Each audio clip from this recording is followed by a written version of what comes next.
What is up, YouTube? After nursing the burnout, I am back to 100%. So previously, I overestimated my ability and thought I would be done with the practical ethical hacking course by now. But remember, we study so that we understand, not that we finish.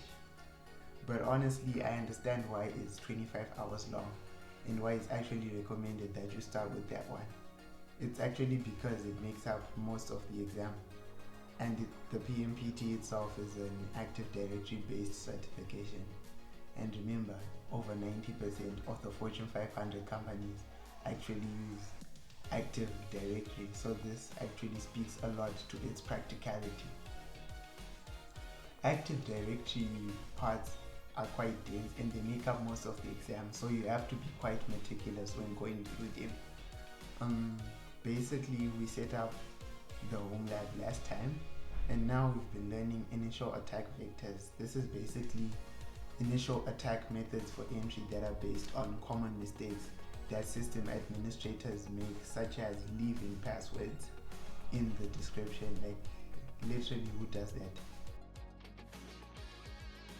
But basically, if from the start you can see that Active Directory is most used when it comes to internal penetration tests, which means we assume that the attacker has already gotten access and compromised the system, and we're trying to test how much information can they actually gain as a result of that.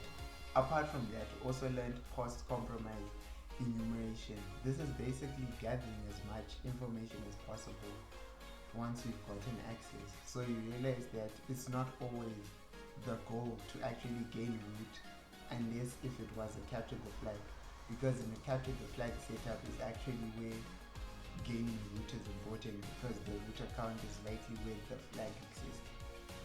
So this is where you actually learn how to use tools like Bloodhound, Thumbhound, and Ping Castle. What these tools do, they basically show you which are the high level users, what access do they have, and they even classify how critical each vulnerability is, because some low-level users may have the ability to actually create other accounts, and some of these tools actually create users and credentials for us.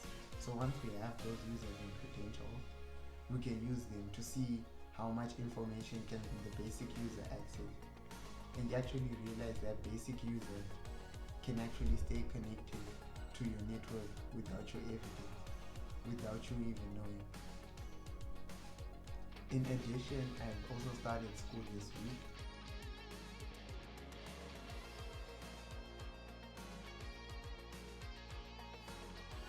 And this is actually my final year. And for my final year project, I'm obviously choosing a cybersecurity project. I think it's important for your extracurricular activities to actually feed into your academics and vice versa. It actually helps create a good balance, and it helps you avoid burnout.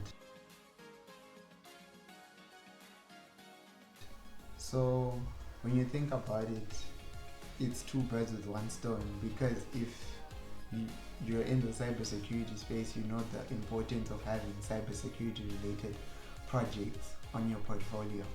So I'm thinking of building a SIM system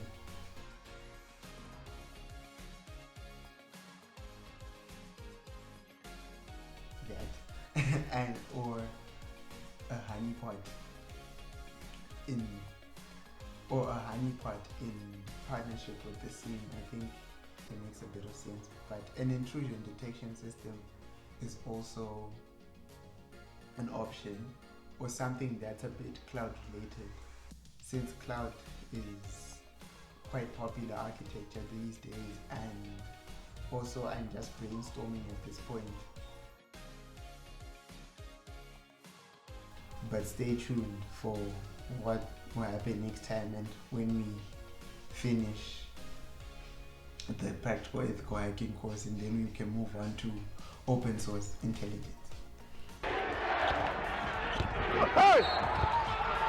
Come on, man! That's too easy!